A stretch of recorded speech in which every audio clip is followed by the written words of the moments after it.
C'est la dernière semaine, le dernier stretch, si on peut dire, avant le début de l'année 2022. Êtes-vous du style à vous tracer des objectifs pour la nouvelle année? Alors, on en parle beaucoup des objectifs, on se dit, on se souhaite des choses, on se souhaite la santé, bien sûr, on se souhaite plein de belles choses pour la nouvelle année. Mais souvent, on se dit, bon, c'est un vœu, puis ensuite, on passe à autre chose et l'année continue son petit train-train.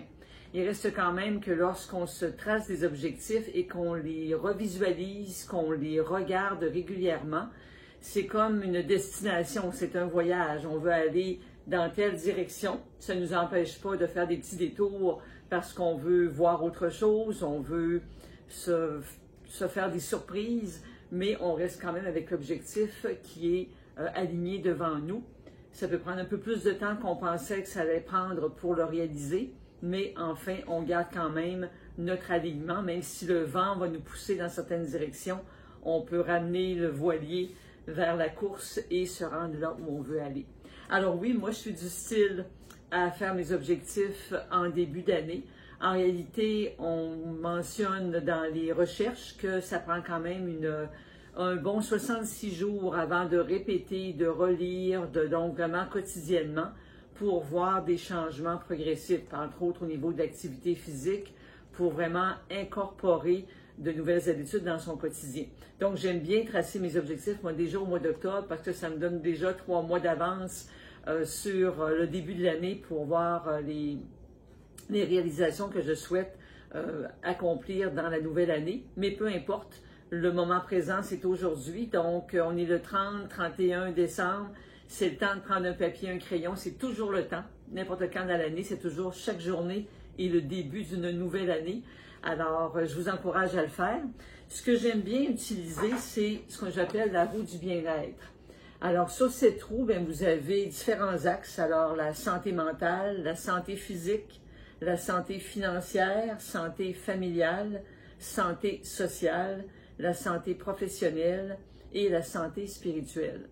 Et sur chacun des axes, vous avez donc une dizaine de points. Donc, vous êtes en mesure de dire, ben moi, sur ma santé financière, je suis à 4 sur 10, là où j'aimerais être. Sur ma santé physique, je suis à 8 sur 10, ma santé professionnelle, etc.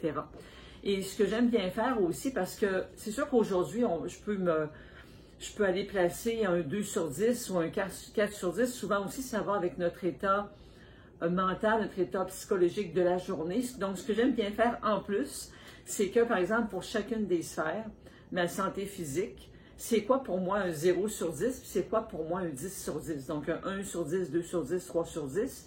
Donc, je vais aller mettre sur papier, quand je vais être à 3 sur 10, c'est que je vais être capable je vais être plus flexible, je vais être capable de toucher mes orteils quand je me penche vers l'avant. Quand je vais être à un 8 sur 10, c'est que je suis capable de courir un 10 km, de courir un 21 km. Donc ça, c'est vraiment très personnel à chacun d'entre nous. Certains d'entre vous, c'est peut-être d'aller marcher jusqu'au coin de la rue parce que vous avez des problèmes respiratoires. Peu importe, c'est votre questionnaire, c'est votre propre évaluation. Il n'y a personne qui va regarder ça sauf vous, sauf que ça nous donne un guide.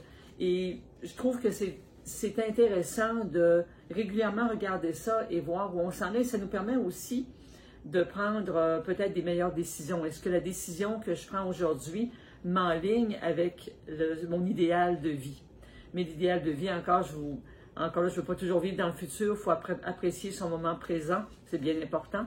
Mais je vous encourage à remplir, à vous faire votre questionnaire avec les différents aspects de la santé de votre vie et de l'évaluer au fur et à mesure et de prendre les bonnes décisions pour avoir la meilleure santé dans toutes les sphères possibles. Je vous amène aussi ça fera plaisir d'en rediscuter avec vous et j'espère que vous allez m'amener sur ce terrain quand vous venez prendre vos traitements. Dans quelle mesure vos traitements chiropratiques vous aident dans votre cheminement, entre autres sur votre santé physique, mais aussi sur votre santé psychologique, votre santé globale dans votre vie. Alors, psychologique, parce qu'on le sait que quand on a moins mal quelque part, ça va définitivement mieux dans notre prise de décision. On se sent mieux, on est plus capable de collaborer. Du côté professionnel, on est plus capable d'être à l'écoute au sein de notre famille parce que on est moins obnubilé par une douleur constante. Alors, dans quelle mesure vos soins chiropratiques peuvent vous aider? Quels sont vos objectifs pour vos soins chiropratiques? C'est important qu'on en discute. Vous êtes peut-être en début de traitement, donc on est en train de gérer une douleur. Vous êtes peut-être en période de réhabilitation où on veut aller faire le maximum de corrections possible, en période de stabilisation dans vos soins où la douleur est partie, on est en train de bien ancrer ce qu'on a réussi à apporter comme changement au niveau de votre corps. Et comme 80% d'entre vous, 80% de ma clientèle me consulte périodiquement, presque toujours mensuellement, pour des traitements préventifs. Donc, zéro douleur ou presque, des petites choses qui reviennent ici et là, mais plus jamais le problème du début.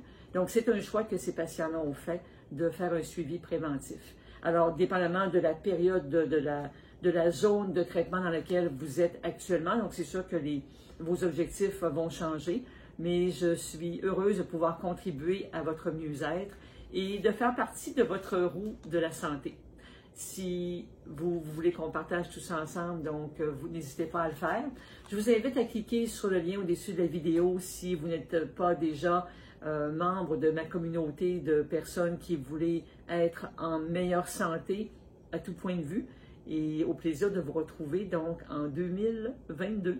Bon travail, dans le plaisir, près du foyer, dans le salon avec une belle musique au calme pour prendre connaissance de l'orientation que vous voulez donner à votre vie à partir d'aujourd'hui, sans oublier évidemment de vivre le moment présent avec plénitude. Je vous la souhaite, au plaisir de se retrouver bientôt.